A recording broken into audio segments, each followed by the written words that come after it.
Hey guys, how's it going? This is Natinator. Welcome back to your weekly dose of creepypasta. I hope everyone's doing really well lately. Over here we're having a bit of a renaissance of COVID. Hopefully it's not so bad. I've still not had it yet, which is probably a side effect of never leaving my house. But yeah, stay safe out there guys. Now, before we get onto the story, I want to thank the members of the Coven over on Patreon. Shoutouts, as always, to the Disciples, Tiffany, Backwards D-Dog, Vera Ohio, Jelly, Jim Jam Bonks, Amberly Perry, Teddy Dog, Brooklyn Gonzalez, Patrick White, Jacob Stringfellow, Backapuff, and Jacob Nasa. You guys are freaking awesome. Thank you so much. Now, as always, turn out the lights, get comfortable, and let the story begin.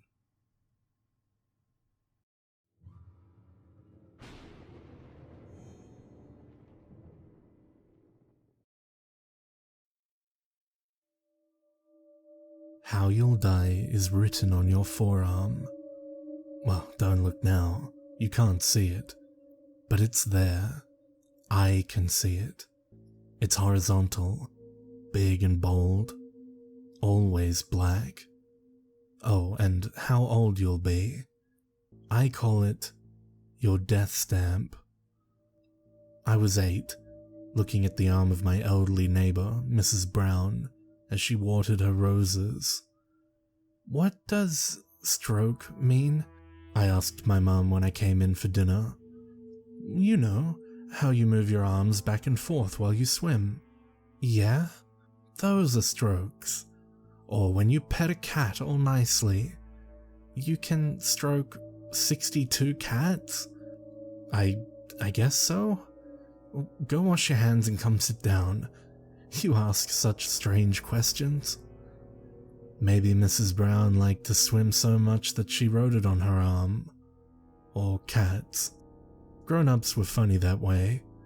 That Tuesday, the ambulance came and took Mrs. Brown away. Her kids had a big yard sale after a few weeks. I couldn't find any swimming goggles or swimming suits, but I bought a little china cat with pink paws and a black tail for $2. My mum was right. Mrs. Brown sure liked cats. My boss marches over to my desk, dropping a fat file with a thud next to my keyboard. I want this catalog by the end of the day. And off he goes to bother the receptionist. I hate that guy. But that's okay because I know how he goes. I'd turned up the thermostat in the office to 80 degrees when no one was looking. He'd peeled off his suit coat and rolled up the sleeves just enough for me to make out. Liver failure 41. He made a big deal out of decorating the office for his 40th birthday the week before. Things will be just fine here within the year. My mum is leaving me in 20 years. My dad leaves in 5s. Appendicitis and heart failure respectively. Neither one of them knows that I can see it. I was 9 and had written Shark Attack 50 on my arm during class, just for fun. Sarah Craze said, Fall from Ladder, 30. Cody Anderson's read, Drowning, 17. Ms. Liston asked me what the Sharpie on my arm meant. I just thought that it sounded cooler than everyone else's.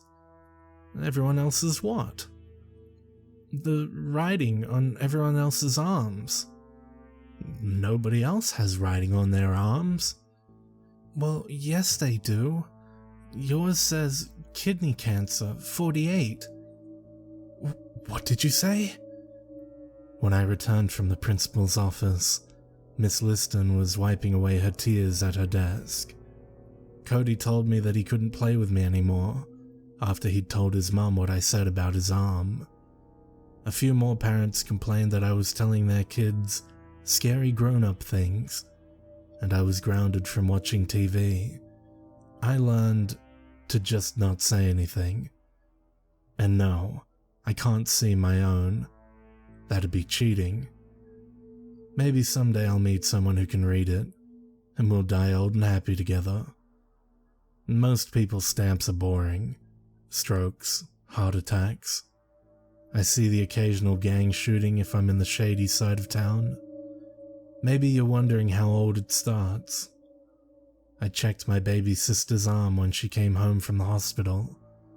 I was 9 and recently grounded. I didn't want to get in trouble for telling my mum that the baby had writing on her arm too. Leukemia, 10. The burly man at the meat counter hands me my weekly 2 pounds of bacon. I've seen his stamp for a while. Diabetes, 56. He's probably got another 20 years to go. The nightly grocery clerk has overdose 37 on his arm, and I have to pretend like I don't notice the needle scars. "Have a nice day," he says, handing me my receipt. "Yeah, you too." And I mean it. A teenager on his skateboard glides by me as I'm leaving, shirt billowing in the night air. Car accident, 58. I carried my groceries across the parking lot to my car. The lanky blonde girl loading the car beside mine drops a bag of apples, sending them rolling in all directions. I gather a few and walk to hand them back to her. Murder, 22. I blink a few times. She thanks me profusely, shoving the apples into the bag. My eyes widen as she pulls the trunk shut. If you don't mind me asking, how old are you?" My eyes are glued to her arm.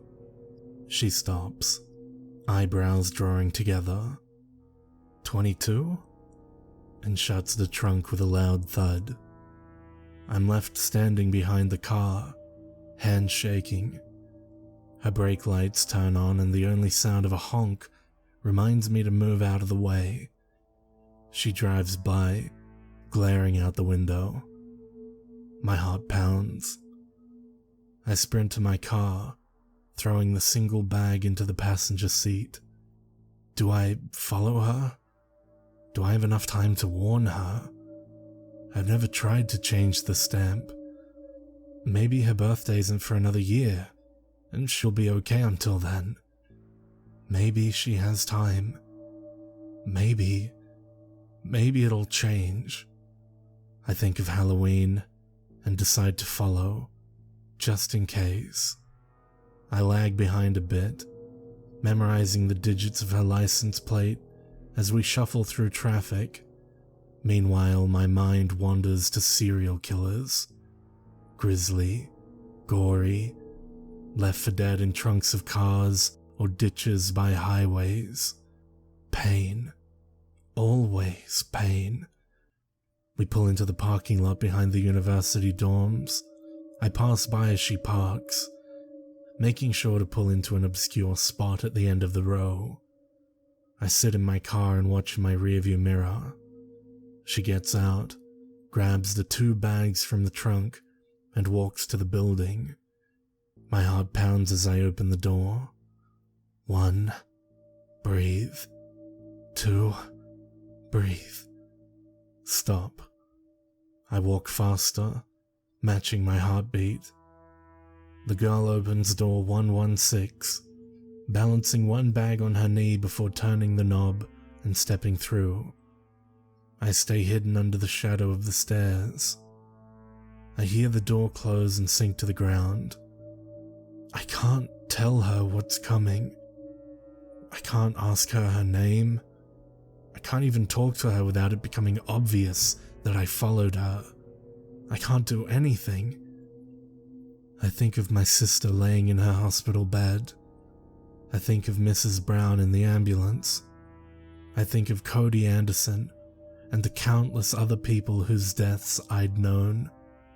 This girl was going to die soon. I couldn't just stand there and let it happen like this. I couldn't leave her begging for mercy at the hands of a cold killer. No, I'm not gonna let her suffer. I walk back to my car, slide into the driver's seat and breathe heavily. I write down the number on the door. What if she leaves town? What if she's just visiting a friend? What if she's kidnapped first thing in the morning? What if... I drive toward home. My stomach churns from the all-nighter. I call in sick to work, declaring food poisoning. The boss didn't buy it, but he didn't have to. The bastard lived to cause pain. He wouldn't understand what I was feeling anyway. Besides, I had another job to do that'd be much more important than organizing his damn calendar for the month. I shade my eyes from the glare of sunrise as I walk out to my car. It's a beautiful day. The man stocking the shelf has a giant alcohol poisoning 32 staring from beneath his sleeve. I step around him to grab the paper towels. The daytime clerk isn't gonna die of overdose like his nightly counterpart. He'll beat the odds by living to 90 and dying in his sleep. He scans my listed items without interest. I throw a pack of gum onto the conveyor belt as well. That'll be $99.97. Her car isn't there when I pull into the lot. Is she in pain? Is she in class? Is the murderer at large? Where is she? Given that it's a Tuesday, she's probably in class. Or maybe she doesn't have class today. Hopefully, she'll be back by evening. I doze off occasionally, starting awake, terrified that I've missed seeing her come home. Each time I look over, her spot is empty. Sitting still and squinting into the sun warms me into exhaustion. My eyes close. The time is 4:27 when I stir in panic. Did I miss it? Had she come home? I glance over. Her car is in its spot. I sigh with relief. At least she made it home safely. According to my late-night calculations, the sun is due to set at 6:28 p.m. Maybe she's doing homework or calling her boyfriend. Does she have a boyfriend? Has she ever been in love? Maybe she just started seeing someone and can't get any homework done because she's too busy smiling. Maybe she'll call her mum today too. Has it been a while? Or do they talk every day? The sun falls down. I see a blonde head emerge from beneath the stairway. She's alone. Stupid. So stupid to go out alone. She walks slowly toward her car, looking down at her phone, smiling. I hesitate. Open my door. I intercept her as she stands by the trunk of her car, clutching the keys in her hands. She looks up from her phone and jumps. Wait, how do you know where I live? I'm sorry. I lift my hand at arm's length in front of my face. What? I'm sorry. I'm so sorry. What are you... She falls backwards, hitting asphalt, phone cracking. I rush to her side, gun clattering to the ground. I'm sorry. I am so sorry. Tears stream down my face.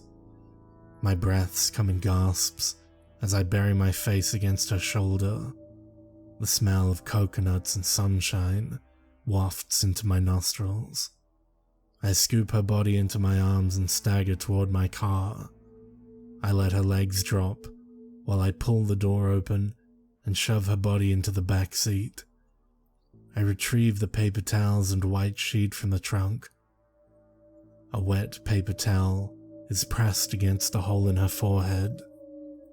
I can't do anything about the blood on her shirt, or mine, but I press the layers against her forehead. I'm so sorry. So sorry. Her tan skin pales. Her brown eyes remain open, seemingly staring upwards. I pull the corner of the fitted sheet over her head and tuck it around her body. The stamp on her arm is fading. I stare. The stamp has never gone away in front of my eyes before. My bleary eyes open to the burning sensation in my forearm. Black letters blazing. Suicide 29.